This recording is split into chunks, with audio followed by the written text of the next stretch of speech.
Boldwood presents A Deadly Affair, written by E.V. Hunter and read by Emma Powell. The moral right of the author has been asserted. This performance is owned by Boldwood. Chapter 1. I thought the winter would never end. Alexi Ellis leaned back in her chair and smiled as spring sunshine broke through a heavy bank of cloud, peppering the side of her upturned face with its warmth. Easter's coming up, so don't hold your breath, her oldest friend, Gerald Hopgood, warned. The English weather seems to think it has a duty to rain on everyone's parade come bank holidays. Alexi waved a hand in casual dismissal of Cheryl's assertion. Not this year, she decreed firmly. It wouldn't dare. We've had a quiet 6 months since that fiasco over Halloween, and no lasting damage has been done to the hotel's reputation. We're overdue a break from drama, and that includes the weather. She was referring to Hopgood Hall, the boutique hotel in Lambourne in which she was an investor. The house had been in Cheryl's husband's family for decades, but had been on the point of going out of business at the same time as Alexi had lost her position as an investigative journalist on the Sunday Sentinel. She'd run off to Lambourne with her feral cat, Cosmo, to stay with Cheryl and Drew and lick her wounds. She hadn't reckoned on settling in the sticks, though. She was a city girl through and through, with a nose for a story, but had surprised herself by finding the peace she'd been unaware she was searching for here in the Valley of the Racehorse. Unfortunately, since her arrival, not 1 but 4 murders had occurred in this sleepy backwater where horses outnumbered people, and many locals now considered her to be a jinx. Some had gone so far as to try and drive her out of the village, and at her lowest ebb, Alexi had been at the point of leaving, afraid that local superstition would have an adverse effect upon her friend's business. She was no quitter, though, and hadn't been responsible for any of the killings. So she'd allowed Cheryl to talk her out of leaving. Besides, with the help of Jack Maddox, an ex-Met police inspector turned private eye, she'd managed to find the culprits in all 4 of the murders. She and Jack were now an item, and country life, she had good reason to know, definitely had its advantages. In any event, it most certainly hadn't proven to be the dreary existence she'd feared. Drew kept telling you that the publicity created by the murders and your fair reporting of the facts could only enhance the hotel's reputation, Cheryl pointed out, leaping from her chair to pick up Verity, her 18-month-old daughter, when she took a tumble on the grass. She'd been attempting to chase Cosmo. Alexi's cat was decidedly antisocial, but knew better than to harm a hair on the precious baby's head. Instead, he glanced at Verity through piercing green eyes, as though checking to make sure that she was unharmed, and then twitched his rigid tail before stalking off. He was, as always, pursued by Toby, Cheryl's terrier, who was half the cat's size but devoted to the taciturn feline. And you know my husband is always right about these things. Well, of course, he's a man, isn't he? They both laughed. Not that we would still have a hotel if it weren't for your investment and innovative ideas to enhance our reputation, Cheryl pointed out. Drew and I wouldn't have done anything half so daring left to our own devices. My innovative ideas, as you call them, almost finished you off, Alexi replied, shuddering. But let's not go there. The ladies fell momentarily silent, watching Cosmo's black tail swishing as he crept through the undergrowth, presumably on the hunt for rodents that didn't have the sense to get out of his way. Toby spoiled the party by charging after him with enthusiasm and a distinct lack of stealth. Well, anyway, we're full over Easter, regardless of the weather, and have an encouraging number of bookings coming in for the summer. Of course, half of them only want to meet His Highness, Cheryl said, nodding towards Cosmo. All the publicity over the murders has made him quite the celebrity. Don't tell him that, he's already quite insufferable enough. Cheryl laughed. I suppose one thing that Ratface did for you was to feature Cosmo in his Sunday rag and enhance his reputation, which worked in the hotel's favour, especially now that Cosmo has his own Instagram profile. He has more followers than either of us. He only did it to curry favour. Alexi folded her arms and huffed. Any reference to Patrick Vaughan, the editor of the Sunday Sentinel, who'd been her significant other at the time the paper had downsized, still rankled. Patrick had known her position was under threat, but hadn't warned her, nor had he fought her corner. She knew that he regretted that stance now, having assumed that she would hide away in Lambourne, get bored, and then return to the paper to take up the demotion that was on offer. How little he understood her. He'd been a perpetual thorn in her side since then, but all communication between them had finally come to an end when he and Cassie, Jack's business partner, had joined forces in an effort to have Alexi ostracised in Lambourne. Patrick had hoped that her unpopularity would force her to return to what she knew best. Their plan had almost worked, too, thanks in no small part to Polly Pearson, a local B&B owner and famous gossip who had led the campaign to drive Alexi away. What Alexi had done to set Polly against her remained a mystery. But all of that was now water under the bridge. The Sentinel no longer benefited from her insight. Its competitors, on the other hand, lapped up everything she submitted, which hopefully embarrassed Patrick and made him realise the error of his ways. "Well, anyway," Alexi said, smiling and tugging at one of Verity's pigtails when she tottered up to them and offered her a flower that she'd plucked without bothering to include the stem. "Thank you, darling. Is that for me?" "She's a budding conservationist," Gerald said, beaming with pride. "Might be a good idea to teach her about stems in that case." Cheryl adopted an expression of mock censure. "Rome wasn't built in a day." "I take your point. But as I was saying, everything's settled down now and no one is having the bad manners to get killed on our patch. So hopefully we can look forward to a calm and profitable summer." "I'd drink to that, or would." Cheryl's words trailed off, but she grinned as she placed a hand protectively over her stomach. "Cheryl," Alexi eyed her friend with the dawning of awareness. "What is it that you're not telling me?" "Well," Cheryl's smile widened. "We didn't want to say anything until we knew everything was okay, but—" Alexi squealed, jumped up from her chair and threw her arms around Cheryl. "Verity is going to have a sibling. Wow, congratulations, when?" "Christmas." "That's fabulous." Alexi resumed her chair. No wonder Drew has been grinning like the proverbial these past few weeks. "I've been busy with the book," she added, referring to a commission that she'd accepted to write a collection of in-depth exposés about cases of abuse, corruption and violent crime in which the perpetrators had evaded justice. Stories that she'd written for the Sentinel, but which had not seen the light of publication because the paper's legal team weren't willing to risk being sued. An opportunity to lay out the facts and highlight the loopholes in the legal system pounced upon by expensive defense barristers was too good to resist. There was a lot to be said for going freelance, Alexi had long since discovered. "The first draft is finished, but never mind all that. Your news is much more important and I want to know everything." "Not much to tell, other than I feel sick as a dog every morning. So come on, give me more about the book. I want to know." "Well, I'm happy with it, and now my editor is doing his thing. Time will tell if the publishers have the courage of their convictions, no pun intended. I've given them what they asked for, and hopefully they won't be as lily-livered as the paper was. Besides, I don't think I've said anything libelous." She grinned. "Provocative, perhaps, but that's a different beast. Provocation equates to sound bites, which equates to sales. Anyway, I shall be on hand to be the best aunt in the world when your time comes. Is Drew hoping for a boy this time?" "He says he doesn't mind, but I think he secretly would prefer a son." Alexi nodded. "Might be best. He's so besotted with Verity that I can't see him having enough love to spare for another daughter." "Hey, I'm a big guy." Huge arms wrapped their way around the back of Alexi and Cheryl's necks.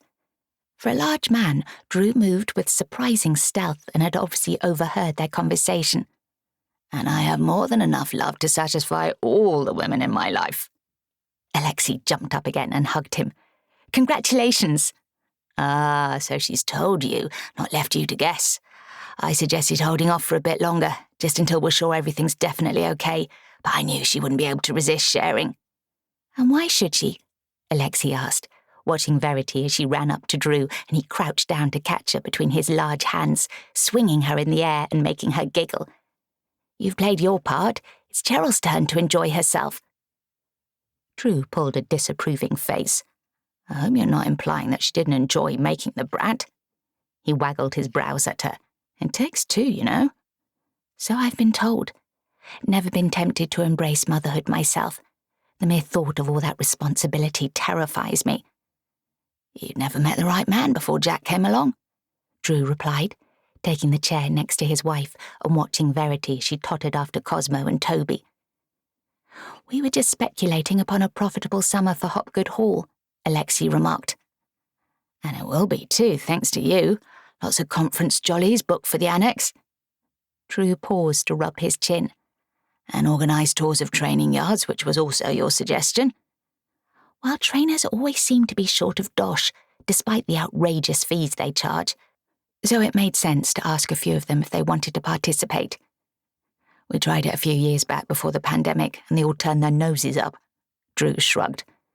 "Seems they're now as broke as the rest of us and no longer quite so elitist." Alexi smiled.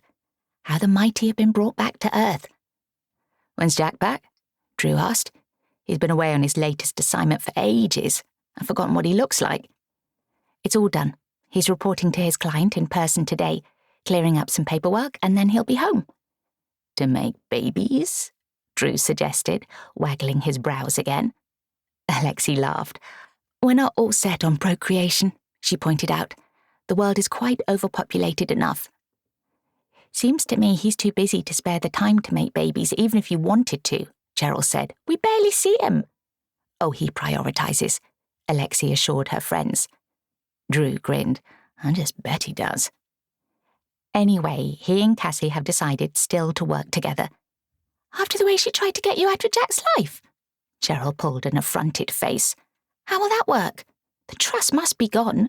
And more to the point, how do you feel about it? The last time we broached the subject, you said they were considering their future. I just assumed that he'd either go out on his own or find someone else to take over Cassie's position." "It's more complicated than that." Alexi waggled a hand from side to side. "Nowadays, a lot of investigation is done online. Jack hates that and prefers to be out and about, sticking his nose in and acting on instinct.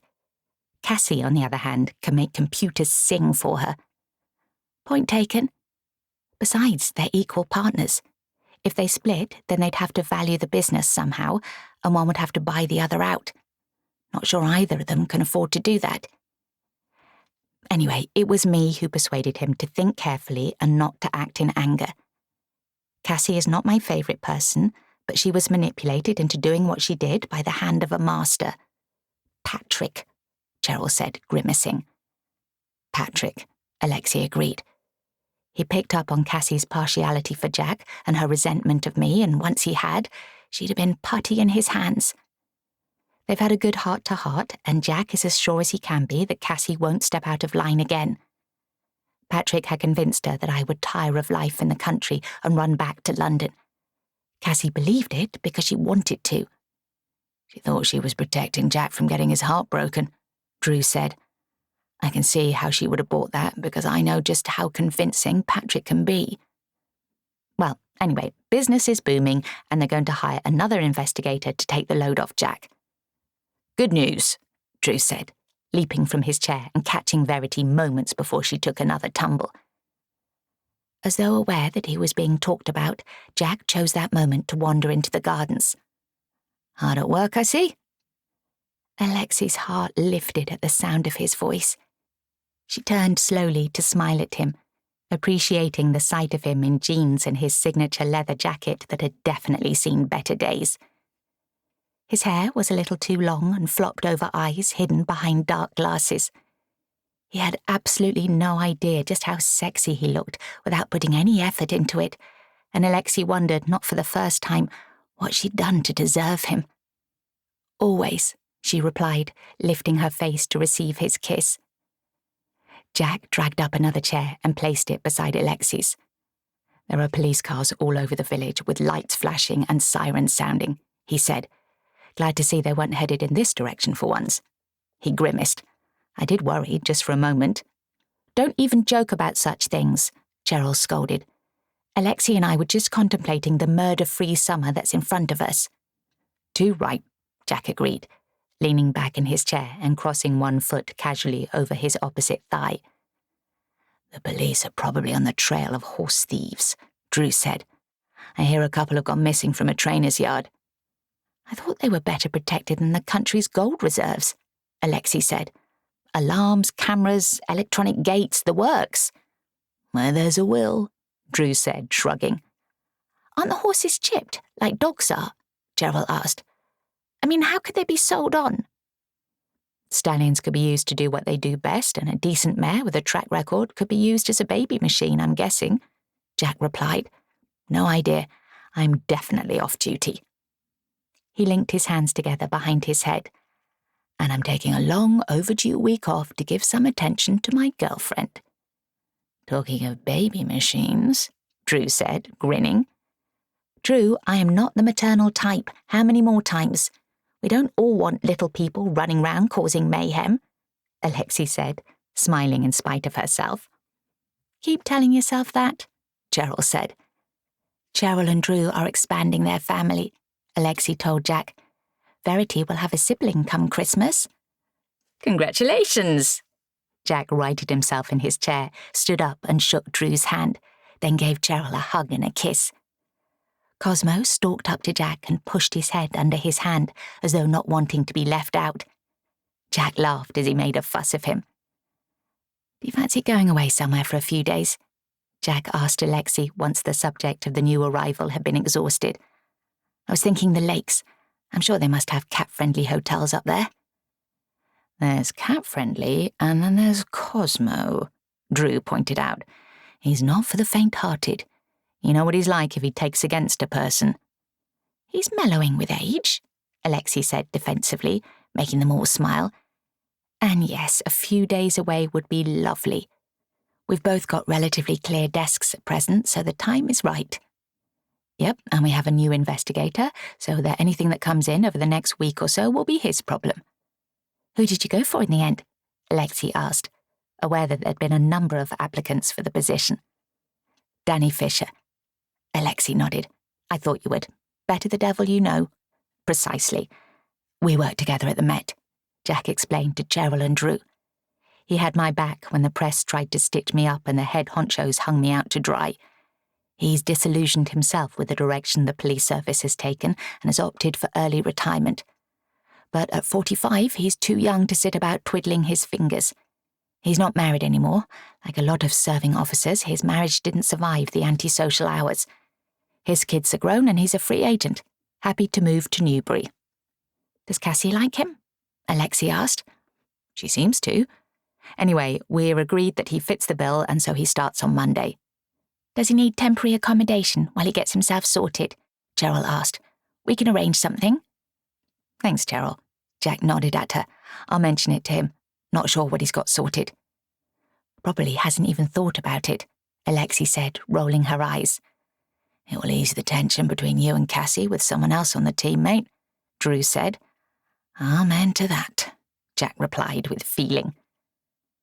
A commotion had them all turning in the direction of the hotel's back door. A woman who Alexi recognised but had never expected to see setting foot on Hopgood Hall's property flew through the open door, waving her arms in the air, tears streaming down her face. You have to help me! Polly Pearson, Alexi's main detractor, cried. I'm being accused of murder!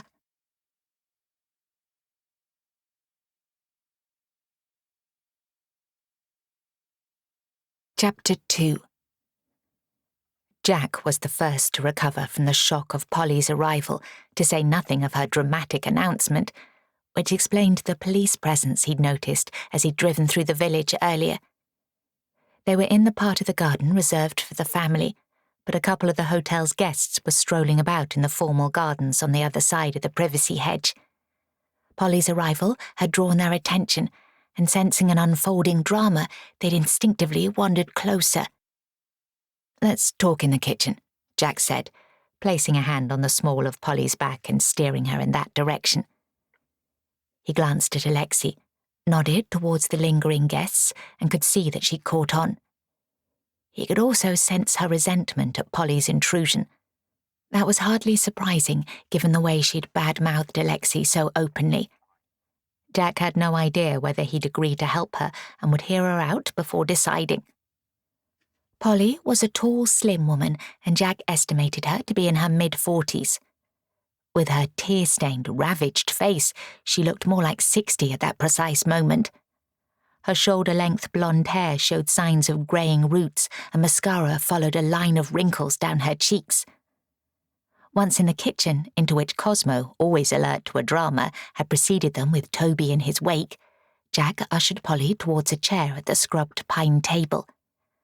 Cosmo stalked up to Polly, regarded her for a prolonged moment, twitched his rigid tail in a gesture of disapproval, and let out a warning hiss before retreating to Toby's basket and taking up the majority of the space. Toby wagged his stubby tail as he occupied the small corner that Cosmo graciously left for him. "Sit down before you fall down," Jack told Polly. Polly did so, snuffling into a handkerchief and dabbing at her eyes. Drew poured a healthy measure of the brandy he kept to hand for cooking purposes and passed it to Polly. "Drink this for your nerves," he said, his voice neutral. Like Jack, he was well aware of the angst that the spiteful woman's tongue had caused for Alexi, and was clearly also reserving judgment now that she'd had the nerve to run to them for help in her hour of need. She definitely didn't warrant the expensive brandy kept behind the hotel's bar in Drew's estimation, and Jack couldn't argue with that. Jack glanced at Alexi, who stood just inside the door with arms folded defensively across her chest, her expression set in stone. Jack offered her a questioning look. He would send Polly packing without hearing her out if Alexi gave him the nod. She clearly understood and shook her head, which didn't altogether surprise Jack. Alexi had a big heart, understood the meaning of compassion, and was undoubtedly curious to know who'd been murdered and why Polly appeared to be the main suspect. "Why did you come to us?" Alexi asked, her tone neutral, giving nothing away about her inner feelings. Polly slurped the brandy too quickly. It made her cough. Alexi remained silent until she recovered, but Jack knew she wouldn't allow the woman to evade a question that she must have been expecting. A question that would help to decide whether or not she and Jack would help Alexi's nemesis. I didn't know where else to go," she eventually replied, sounding both pathetic and desperate. "And you assumed we would help you because—" Polly had kept her gaze focused on Jack, but now finally turned to look at Alexi. "I'm sorry," she said. "I've been a bitch." "And then some," Alexi replied. "I have yet to figure out what it is I did to you to deserve your spite." Instead of responding, Polly returned her attention to Jack. "You have no idea who I am, do you?" "Nope," Jack replied without hesitation. "Should I?"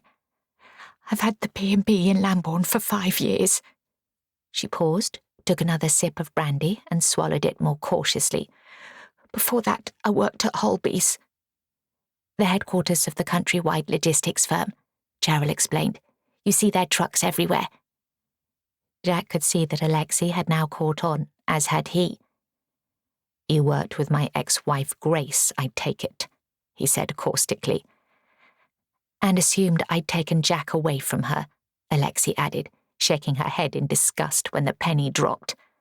"Why the hell would you think that? You know nothing about me or my relationship with Jack." She threw up her hands. "It's not that." Polly spread her hands, attempting to explain the inexplicable. "Grace and I were good friends. Surely you heard her mention my name?" She again glanced at Jack. "I vaguely recall a mention of Polly, but I had no idea that person is you. I'm absolutely sure that we've never met." "You were still in the force, always working whenever there was a company due." There was accusation in her tone, which Jack thought remarkable, given that she required his help and that his domestic arrangements were none of her business anyway. "Not that it's any of your concern," he said in an acerbic tone. but Grace and I were divorced long before I met Alexi." "You kept in touch with your friend," Alexi said, "told her about Jack and me, and decided to badmouth me out of a sense of misguided loyalty. Or did she ask you to do it? Anyway, why should I help you now that you find yourself in the middle of a murder?" "I'm sorry." Polly bowed her head and tears dripped onto the table's surface. "Really, I am." "I just bet that you are," Alexi muttered. Jack had never seen Alexi half so angry before. She was always more than ready to help anyone who genuinely needed it, but this woman's audacity had even taken his breath away, and he thought he'd seen everything. "Grace really regrets your breakup and was hoping you'd get back together once you left the force," Polly said into the ensuing silence. "I'm aware of that, and she knows it will never happen." Jack threw back his head and closed his eyes. "Okay," Alexi pulled out a chair across from Polly. "There's no point dragging all that up. Let's get back to your reason for coming to us and establish the facts. Tell us who died and why you're a suspect."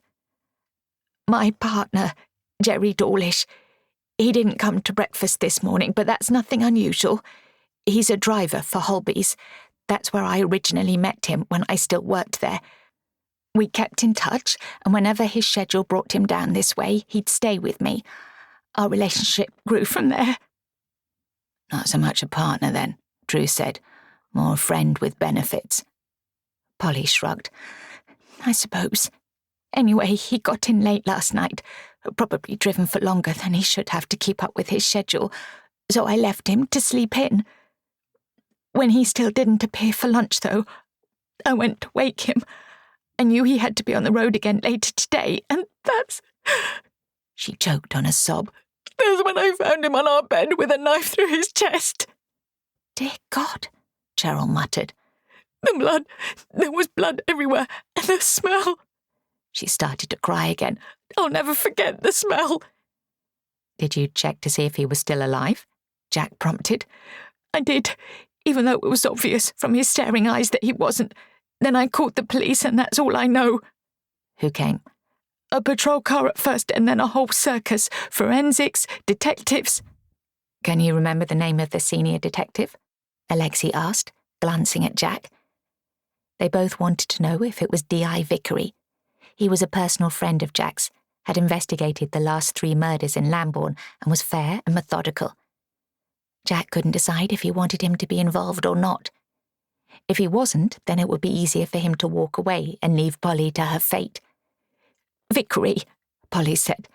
"I saw him here that last time at Hopgood Hall when that man was killed. Do you know him?" "Tell us what initial conclusions he drew," Jack said, avoiding giving a direct answer. "He asked if anyone else had access to our room. I told him I have 3 rooms taken right now. Our door to the street is never locked, and nor is the one to my personal rooms, so anyone could have got in there. D.I. Vickery didn't seem to take that on board. He asked a lot of questions, like did anyone staying with me at present know Gerry or have any issues with him. He wanted to know if Gerry and I had fought, which unfortunately we had the night before. He was drunk and loud, and I suspect some of the guests would have heard him, which doesn't look good for me." "He drove his truck drunk?" Alexi asked, disapproval radiating through her voice. "No, he'd parked up and been to the pub, I think." "Did they say how long he'd been dead?" Jack asked. "Well, I told them he was alive and well when he got up at 7 this morning, but if they think I killed him, then they won't take my word for that, I suppose." She dashed at fresh tears with the back of her hand. "Anyway, he was alive when I left the room, snoring loud enough to wake the dead, and I'll swear to that on a stack of Bibles. Perhaps some of my guests heard the snoring through the walls," she added, sounding as though she was desperately clutching at straws. "The police want to talk to you again, I imagine," Alexi said. "I have to go to the station at 11 tomorrow to be interviewed under caution. I'm terrified." "Do you have legal representation?" Jack asked. She blinked at him. "Do I need it?" Jack shook his head, surprised by her stupidity, which he put down to shock. "You'd be an idiot if you didn't have someone there to protect your interests." "But I'm innocent," she wailed. "For all his faults, I loved Gerry. I thought we'd be together forever. I was sure he was building up to popping the question. Then we could have run the B&B together. I could have got rid of my other part-time staff and turned a proper profit. We talked about it. I'll give someone a call, a friend who might be able to help you, Jack said, extracting his phone from his back pocket and pulling up Ben Avery's number. The gangly solicitor with a mop of unruly red hair was often underestimated because he always looked so scruffy, so unprofessional. But Jack knew that he possessed a fierce intelligence. More to the point, he'd helped to exonerate suspects in the last 2 murders that had taken place in Lambourne when the odds had been heavily stacked against them. This is getting to be a habit, Ben said, taking Jack's call. He listened without interrupting as Jack explained the situation and agreed to meet Polly at the station at 11 the following morning. Tell her to say nothing until I get there and not to talk to anyone else about this, was Ben's parting advice before ending the call. Ben Avery will meet you at the station tomorrow, Jack told her. Don't say anything to anyone, especially not the police, unless he's there. Polly looked completely dazed, but managed a feeble nod. Who would I talk to? All your friends in Lambourne will want to know what happened, Alexi pointed out. But they're my friends, Polly wailed. You came to us for help and advice, and if you don't take it, then there's nothing we can do to help you. Jack's voice was harsh. If we decide to help, Alexi added. Polly glanced at her. She looked shocked and ready to argue her corner. Presumably, she then recalled just how vindictively she'd vilified Alexi's name when she'd been in a similar position to the one that Polly now found herself in, and closed her mouth again without speaking. Only Cosmo's occasional growls broke the uneasy silence. Alexi, I'm sorry, Polly said, meeting Alexi's gaze and holding it. Alexi let out a long breath. Apology accepted, she said. I understand now that you thought you were protecting your friend's interests, but it's worth bearing in mind that there are always 2 sides to every story. Polly lowered her head. I hear you. Jack and Alexi exchanged a glance. Alexi nodded, and Jack knew she was prepared to help Polly, just as he'd suspected she would be now that they'd cleared the air after a fashion. What malicious lies his ex-wife had been spreading to cause Polly to take Alexi in such extreme dislike was another matter entirely, and one that bothered Jack more than he was prepared to let on. What happens now? Polly asked. You could leave it to the police, Drew said, clearly not nearly so ready to forgive and forget the harm that Polly had done to Alexi. Polly shook her head. They think I did it and won't look too hard for anyone else. I could tell that from the look on that woman detective's face. DC Hogan? Alexi asked. That would be her.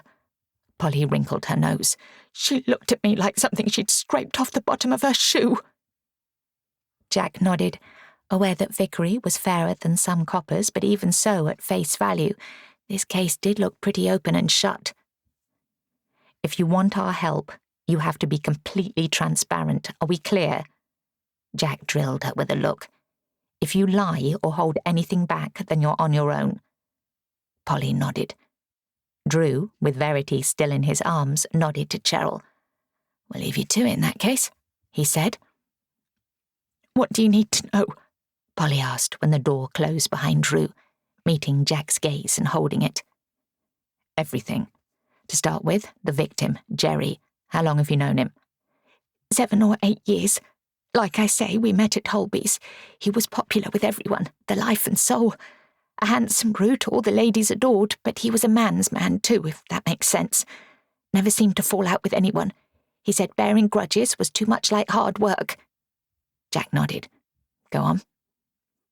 6 years ago, my mum died and left me an inheritance. I'd always wanted to be in the hospitality trade, and I love horses, so when the B&B came up for sale in Lambourne at that precise time, it seemed like providence. My offer was accepted, but then I got cold feet. I mean, wanting to do something but not having any experience, leaving behind everything that was familiar. I wasn't sure I could do it. But Gerry talked me into it. Said he loved a woman who knew her own mind, that he'd make a point of stopping by on his runs up north, and that kind of made up my mind for me. You were in love with him, Alexi suggested, her tone softening. Polly threw up her hands. Ridiculous as it sounds, but yes, I was. So why would I kill him? Did he stop by often, and how long for? Jack asked. I don't recall seeing you about the town with him. I'd see him once or twice a month, but never for more than a night or two. I started to think that he was playing me, that I wasn't the only one. I was a useful free place to stop when he broke his trips, if you like. That's what we were arguing about. I'd had enough and gave him an ultimatum. He either committed to me, gave up travelling the country and linking up with God knows who, and helped me run the B&B, or we were done. What did he say? He agreed. Said it was time we settled down. Fresh tears dripped down her face. So why would I kill the man I loved? A man who had agreed to give up everything for me. If he did agree, Alexi pointed out, raising a hand to cut off Polly's protest. Sorry, but we only have your word for the fact that he did. The police might take a very different view. He'd been sponging off you for years, but when you demanded a commitment, he laughed in your face, Jack added. No! Polly half rose from her chair. That isn't what happened. I thought you were on my side. You will need to explain everything you just told us to Ben Avery before the police speak with you. I can't tell the police the truth about our argument, Polly protested. I would strongly advise against holding vital information back. Jack shot back at her. They weren't born yesterday. He paused. Besides, if you were shouting, then you were probably overheard. Where are your private rooms? At the back on the ground floor. I have a bedroom, sitting room and bathroom. And that's where the argument took place. Polly nodded. And your paying guests, where are their rooms? Polly swallowed. Immediately above mine, she admitted. So if you were yelling at each other, they would have heard you clearly. Polly looked glum, but suddenly brightened considerably. We did argue, she said. I screeched at him like a fishwife. I'd had enough, you see. He left his phone in the sitting room, and when he was in the bathroom, it rang and a woman's name flashed up on the screen and, well, I lost it, which is what made me give him an ultimatum. I've been thinking about it for a long time. Grace encouraged me to force his hand. Jack grimaced, well able to imagine his ex-wife doing precisely that. Go on, he said. I demanded to know who this Melanie was, but he became evasive. His voice was loud because, like I've already said, he'd hit the whiskey before he got to me and carried on drinking once he arrived. Said he'd had a rough week, but looking back on it, I'd swear he had something playing on his mind. He was subdued, definitely not his normal self.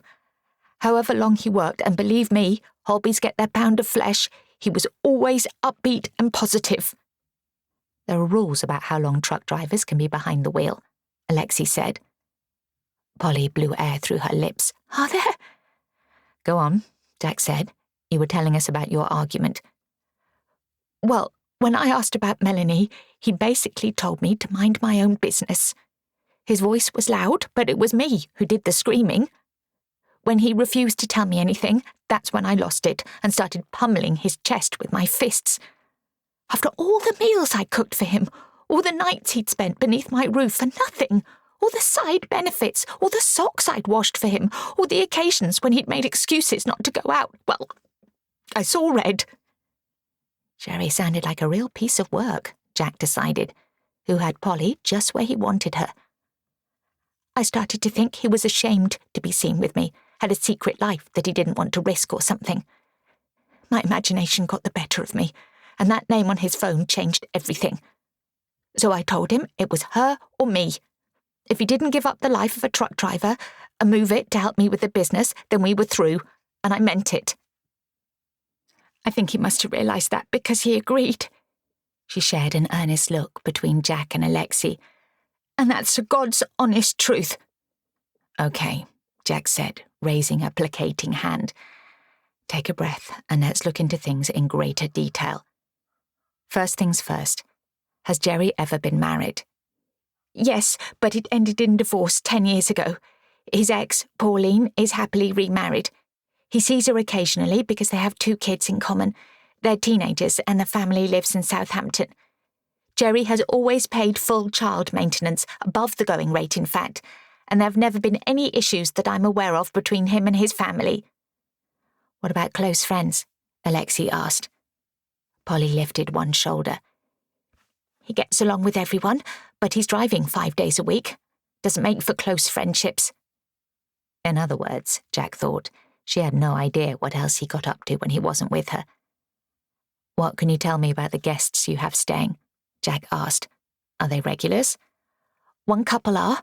Jane and Derek Grant have a half share in a horse here in the valley. Their trainer has an open day on Sunday, and they decided to come down a few days early. They just love being anywhere near the horses and watching them in training. They'd met Gerry several times and shared a few drinks with us. They're almost friends rather than paying guests." "And the others?" Alexi asked. "Paul and Michelle Sears are first-timers, booked in for the weekend as well. Not sure why they're here early or what their purpose is. They didn't say. And I also have a single gent, James Alton. He's a newbie too. I think he's an ex-jockey and has something to do with a bookmaker. We often get scouts down here watching the horses on the gallops." Jack nodded. "And the police have spoken to them all, I assume?" "And they told them that they'd heard us arguing, I imagine." Polly shrugged. "Well, what else could they do?" "What about local people?" Alexi asked. "You're a well-known figure about town with a lot of friends. Have you had a falling out with any of them?" Polly shook her head. "No, but if I had, I don't think any of them would go to such extreme lengths to have the final word." It did seem extreme, Jack accepted, but stranger things have been known to happen. If Gerry was half as attractive and as flirtatious as Polly had implied, then perhaps he'd tried it on with one of Polly's friends. And when he wouldn't commit to her, well, if Polly was to be believed, then Gerry seemed capable of stirring extremes of passion and exciting jealousy, so anything was possible. "Did your close friends socialize with you and Gerry?" he asked. "Yeah, sometimes, but always in our house or theirs. Like I say, Gerry wasn't big on being seen out, and I understand that, or thought I did." "I've seen you a lot with Linda Beauchamp. She runs the convenience store," Alexi said. "She refused to serve me once, presumably because she was in your corner.